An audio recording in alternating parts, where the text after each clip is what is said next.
Inilah perlawanan yang dilangsungkan di Stadium Hang Jebat di Paya Rumput, pertemuan 103. Pertemuan nombor 103 dalam saingan Liga dengan kita melihatkan bagaimana permasalahan yang dihadapi oleh pasukan Melaka semakin mendalam dengan kekalahan ini yang menyaksikan kekalahan 0-3 mereka di tangan pasukan Kedah. Ini juga adalah merupakan rentetan kekalahan kali ketiga berturut-turut yang dialami oleh pasukan bimbingan Asri Ninggal selaku jurulatih sementara pasukan Negeri Hang Tuah itu. Bagi pasukan Kedah pula, ini adalah kemenangan kedua berturut-turut yang dapat mereka perolehi selepas mereka berusaha dengan begitu keras sekali untuk mengejar pasukan Terengganu yang tidak beraksi pada minggu ini sebab bersiap sedia untuk perlawanan hari esok.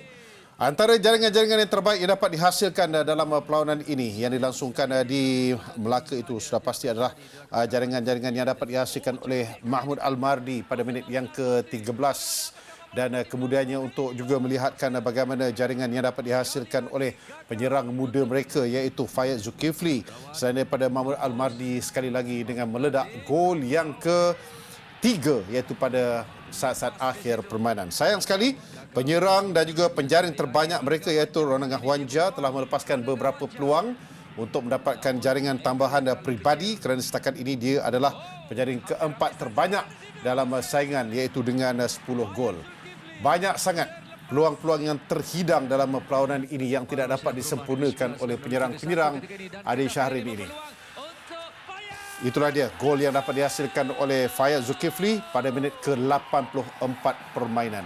Melegakan jurulatih berasal dari Singapura ini kerana kalau tidak ada tambahan jaringan, mereka adalah pasukan yang paling kecewa pulang daripada Melaka sebab mereka sendirilah yang telah melepaskan peluang-peluang keemasan untuk memenangi perlawanan ini dengan satu kemenangan yang mudah. Rembatan yang padu dapat dilepaskan untuk jaringan yang ketiga pada minit yang ke-89.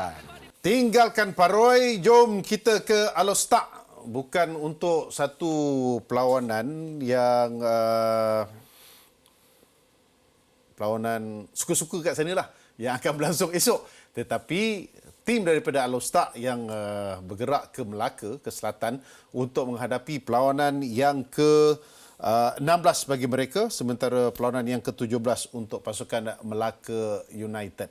So, kita akan ikuti perlawanan ini di mana saya percaya juga dalam perlawanan ini adalah merupakan perlawanan yang penting kepada jurulatih pasukan Kedah dalam mengembalikan momentum dan juga kepercayaan penyokong-penyokong hijau kuning kepada skuad ini. Ya, betul. Setelah mereka tewas dekat AFC itu memberikan kesan sedikit balik ke dalam Liga Haji untuk Adi Syahrin. Tapi apa pun yang berlaku ni, at least 2 game ni menang, hari itu menang dengan Pening, menang dengan Melaka ni cukup baik by momentum dan pergerakan pasukan dan nampak percaturan Coach Aidil di mana dia dapat balik pemain-pemain yang mendapatkan form balik. Jadi itu yang lebih penting. Dan kita lihat bahawa apa yang berlaku ni jaringan, saya ingat ini minit ke Almardi, minit ke-13. Minit 13 mereka dah dapat satu jaringan awal. Jadi jangkaan saya memang Kedah menguasai perlawanan dan menang di atas ambil kesempatan di atas pasukan Melaka yang menurunkan kali ini. Saya ingat 2 ke 3 perlawanan mereka menurunkan hampir semua pemain-pemain tempatan. Saya masih lagi nak sebutlah tentang permasalahan yang sedang melanda pasukan seperti Melaka ini. Pasukan yang berpotensi, yang sehingga menjejaskan prestasi mereka secara keseluruhan. Ingat pada tahun lalu, bagaimana apabila dapat layak ke semi-final Piala Malaysia, kita dah nampak bahawa potensi yang cukup besar. Kalau dapat dikekalkan pengurusan yang baik, Melaka United bukan lagi pasukan biasa-biasa. At least akan dapat melakukan beberapa keputusan-keputusan upset ni. Namun perkara ini masih lagi berlaku kepada mereka dan terus berlaku kepada mereka. Saya setuju sangat dan saya menyokong jika perkara ini tak berlaku untuk Melaka, mereka antara pasukan yang memberikan cabaran. Mana tidaknya di Haji kalau Haji tengok pemain berstatus import tu yang cukup kuat, Ifadayo, Adiano, Oti, Sani Nordin. Ini pemain yang sumbangan besar dekat tim dan kualiti, Nama besar dalam liga. nama besar dan penyaring gol dekat situ untuk menang. So bila ni nama-nama ni tak ada, daripada Ayu leading by scoring daripada pasukan Selangor pergi ke sana. So tak bermain, ada tapi tak ada. Saya sebut nama, ada tapi tak ada. tapi tak ada. Tak ada dalam padang maksudnya. Tak ada dalam padang. Betul. So itu menyebabkan Asri terpaksa menggunakan keseluruhan pemain muda yang dibawa naik, pemain lokal yang bermain untuk bersaing dengan pasukan yang mereka hadapi itu dah cukup kuat. Jadi itu malang untuk Melaka sebenarnya. Tak ada sebarang kemenangan dalam 5 perlawanan ni. Ada satu draw saja dari Melaka United. Kita bincangkan Melaka sekejap. Sebab ini adalah pasukan yang ramai yang bersimpati dengan mereka. Sehingga kan banyak pihak cuba campur tangan, cuba nak perbetulkan, cuba nak save pasukan ini. Tapi semuanya bergantung kepada Melaka sendiri. Betul. Berturut-turut kalah dengan satu jumlah yang besar. Dengan Terengganu mereka kalah 5-0. Kemudian mereka kalah sebelum ini dengan 4-0. Jadi tambah bila malam ini berlaku dengan satu jaringan yang besar. So meningkatkan lagi reputasi tak bagus untuk Melaka sebenarnya. Kerana tak ada jaringan berlaku tapi malah dibolos menjadi belasan. So dekat sini kita dapat lihat bahawa mereka. Tapi satu perkara lagi, saya memberi kepujian kepada pemain-pemain tempatan ini bermain kerana mereka bersungguh. Macam Mak Yo masih lagi ada di atas padang. Wan Zahrul Nizam. Kita dapat juga melihat bagaimana Faris Shah Rosli, Alias Black yang satu ketika dulu pernah dianggapkan sebagai DM muda terbaik untuk pasukan negara. Kembalinya Fazli Syaz, adanya Sazwan Andik dan juga Fauzan Fauzi. Ini semua adalah nama-nama yang sebenarnya boleh membantu pasukan Melaka kalau ada Sony Norde, Ifan Dayo, siapa lagi? Diano, Oti.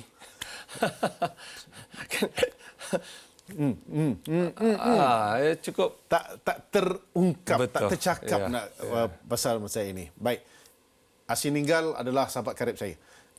Kita sama-sama berjuang, sama-sama bermain dalam satu tim satu ketika dahulu. Tapi dia sendiri pun saya rasa buntu untuk menghadapi suasana seperti ini. Jadi dia terpaksalah fikirkan selepas ini sebab game akan datang tak jauh untuk mereka, iaitu berdepan dengan pasukan KLFC sekali lagi di tempat sendiri. KL tengah bersemangat ni. Betul. KLFC pula, KL City. KL City ni tengah bersemangat sebab dapat melayakkan diri ke peringkat yang jauh dalam Piala Asia.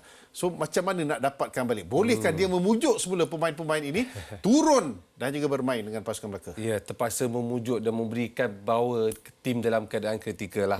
Itu pun nasib baik tak ada turun, ada syarat turun tu masih lagi mengekal. Tapi Asri terpaksa lakukan dengan tugas berat dan saya percaya bahawa pemain-pemain yang tidak ada tu perlu ada dalam pasukan. Memang cara macam mana pun perlu bawa masuk ke dalam pasukan, itu lebih penting. Betul. Dan pada masa yang sama, apa yang Haji masukkan tadi berdepan dengan lagi pasukan yang kuat dan itu berlaku dengan pasukan Melaka kerana tewasnya mereka dengan semua pasukan yang kuat tanpa pemain import. Betul. Dan itu menyebabkan mereka tewas.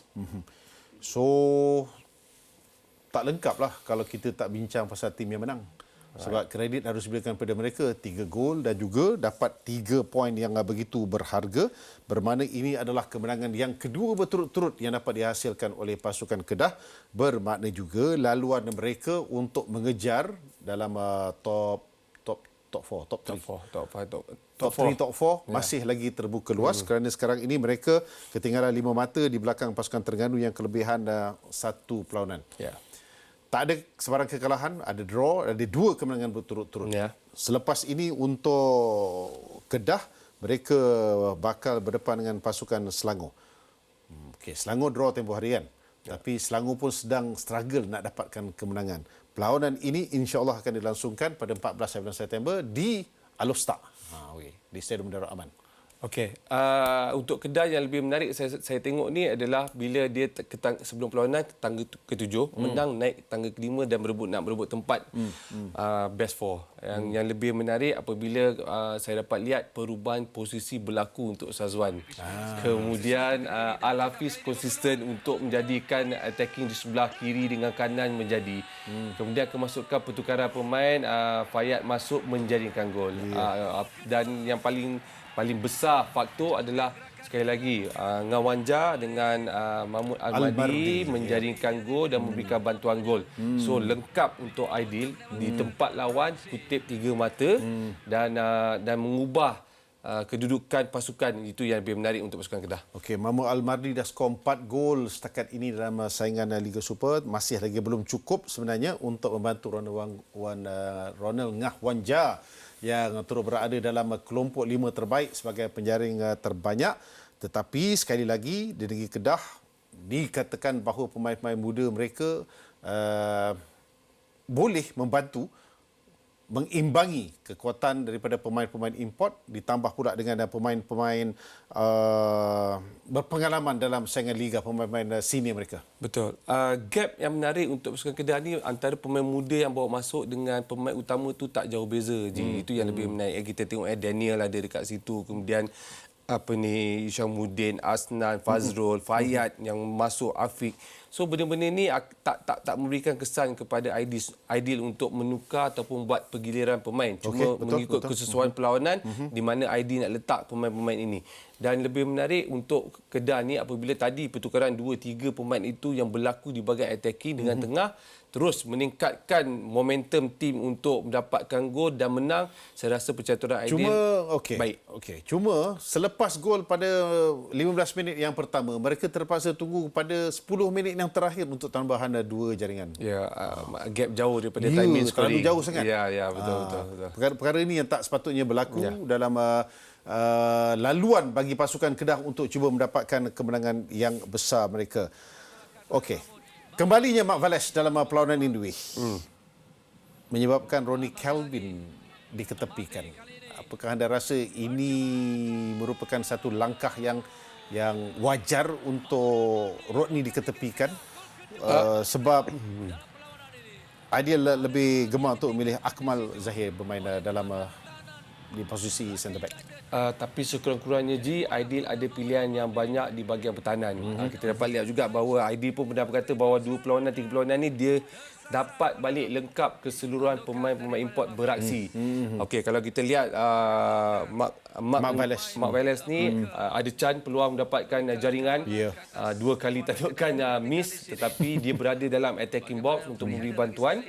Dan bagi saya ini sebenarnya yang menyebabkan kemenangan, faktor-faktor kemenangan bantuan pemain import ni beraksi dengan Kedah. Sebelum ini tak dapat. Tapi untuk Rodney sendiri, saya rasa tak ada jangkaan jika ubah posisi untuk Rodney beraksi untuk kesebelasan dengan Aidil. Sebab saya rasa jaraklah kalau pada pandangan saya meletakkan dia di bahagian defensive midfield ataupun area centre back di bahagian tengah untuk Rodney tak jadi isu. Kerana dia ada memiliki power ataupun kekuatan dekat that area, kawasan di situ. So saya rasa sebenarnya ini bagus untuk Kedah dan bagus untuk Aidil buat pilihan. Next game, Selangor. Okey, saya tentu bermain home di tempat sendiri. Of course dia perlu dapatkan 3 mata sebab kedudukan kat sini yang lebih menarik, dia nak kejar top 4, top 3 ke, walaupun jarak perlawanan yang jauh ditinggalkan. Tapi pada masa sama saya rasa Kedah ada konsisten sekarang ni. Corak permainan ini boleh bantu untuk mereka dapatkan kemenangan. Simpati saya kepada dia. Tapi dia memberanikan dirinya, bertekad untuk meneruskan menghabiskan cabarannya pada musim ini. Dan musim hadapan wallahu alam untuk beliau. Baik, kita dah dengar 2 reaksi yang berbeza daripada kedua-dua jurulatih. Aidil of course dia merasa lega dengan kemenangan dan juga mau pulang 3 mata. Sementara untuk Asri pula soldier on, orang Lakin cakap, untuk meneruskan cabaran dia. 6 perlawanan lagi dengan perlawanan yang akan dihadapi adalah perlawanan dengan pasukan KL City. Tapi dalam keadaan seperti ini, apa yang paling perlu dilakukan oleh seorang jurulatih itu? Saya sampai level C je sih. Sampai level C je kejuratihan. Awak dah jauh dah ni. Okey, dia terpaksa demand dengan player lah supaya keluar bermain, beri komitmen pada pasukan. Tak boleh biarkan pasukan lagi menerima kekalahan ataupun tidak memberikan saingan. Itu yang lebih penting lah sebagai coach yang pada saya perlu memberikan sedikit lagi tambahan motivasi. Sebab ini 2 perkara berbeza. coach dengan urusan yang bukan coach punya kuasa. Yang permasalahan tu bukan coach punya kuasa, tapi coach untuk membawa pasukan dan pemain untuk keluar bermain, itu lebih penting dan saya mengharapkan sekali lagi. Dalam hal ini kita kena respect juga pemain-pemain Melaka United. Saya Sebab betul. Still nak bagi komitmen yang tinggi, still dapat pamerkan semangat juang dalam perlawanan. Saya tak nak ambil keseluruhan. Saya tengok mereka bermain dengan JDT tempoh hari. Cukup saja dengan tak cukup orang bermain. Asri terpaksa buat pertukaran, pemain jadi tinggal 9-10. Pergi Terengganu, kena juga lagi Terengganu. Semalam ni kena lagi. Tapi mereka keluar bermain beri saingan je. Dan itu lebih menarik dan lebih terbaik untuk pemain-pemain Melaka. Ketika mereka draw dengan pasukan Seri Pahang 2-2 tu, saya nampak cakap, ini lain macam ni. Tapi mereka patut dibela je. Mereka patut dibela. Pembelaan sewajarnya. Okey, cuba kita dapatkan pandangan lebih mendalam lagi dengan wakil kita di sana. Amoy. Baik. Moy. Amoy. Can hear me, Amoy? Hello. Hello. Apa dia? Can. Hello. Stefan. Dah makan belum? Belum. Lapar? Okey, tak apa. Saya lagi minta abang kameraman belanja makan asam pedas. Okey, apa yang boleh anda laporkan secara terperincinya di Melaka? Awak dah plan kan? Dah hafal dah skrip tu kan? Silakan.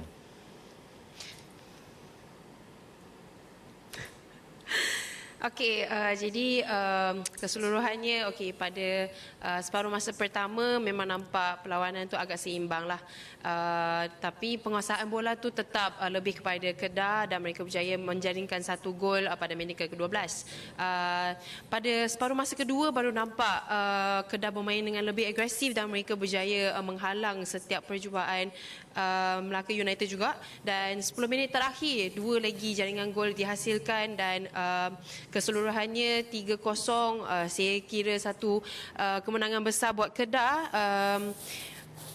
Also, saya rasa ni satu suntikan semangat lah buat mereka sebelum hadapi Red Giant iaitu Selangor pada Rabu yang akan datang. Cuma satu tadi Coach Aidil Syarin Saha sempat berkongsi ada satu kerisauan sikit tentang dua pemain import ni, iaitu Marcos Gonzalez yang mengalami kecederaan pada bulu kulali dan Ronald Ngah yang mengalami sedikit kegaran otak. Jadi sama ada mereka dapat beraksi pada aksi yang akan datang depends pada mereka punya keputusan pemeriksaan nantilah. Apabila anda kata ada gegaran Boleh tu, dengar ke? Boleh dengar. Saya dengar. Saya dengar awak. Okey. Bila kata ada gegaran tu kan, tang bila yang dia kena gegaran tu? Adakah ketika perebutan bola di udara yang menyebabkan dia terpaksa direhatkan lebih awal lagi? Is it that one? Pada minit ke lebih kurang 80 macam tu dia rasanya terkena kaki pemain Melaka United. Jadi terpaksa keluar dan bertukar dengan pemain nombor 20 ya. Nombor 20. Fazrul Daniel. Okey, Moy, satu perkara lagi yang kita nak dapatkan pandangan anda sebab anda berada di sana tentang masalah yang berlaku dengan pasukan Melaka ini. Dapatkah anda mendalami, menyelami lagi keadaan ini bersama-sama dengan Coach Asri? Passion?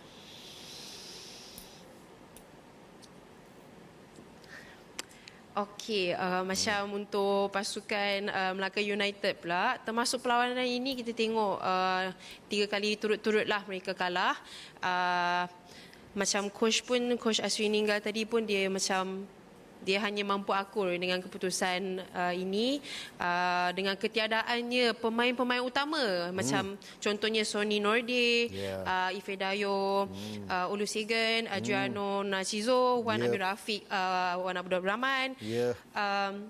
Katanya kecederaan lah, tapi selebihnya kita pun tahu sekarang mereka ada masalah dari segi bayar tunggakan gaji semua tu, dan lebih dalam lagi saya pun tak berani nak cakap banyak.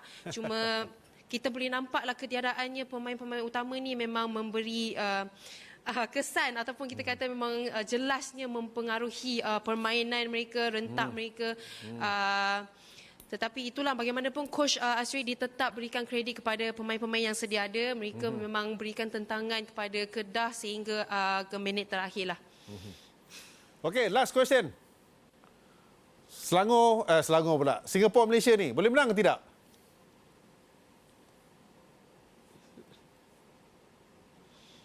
Singapura kena banyak Netball doa, insya-Allah lah. boleh. Bola jaring. Okey, thank you. Itulah. Kita boleh nampak sebenarnya Malaysia dengan Singapura ni sama je dia punya ni. Standard kan? Boleh. Alright. Alright, thank you. Selamat malam.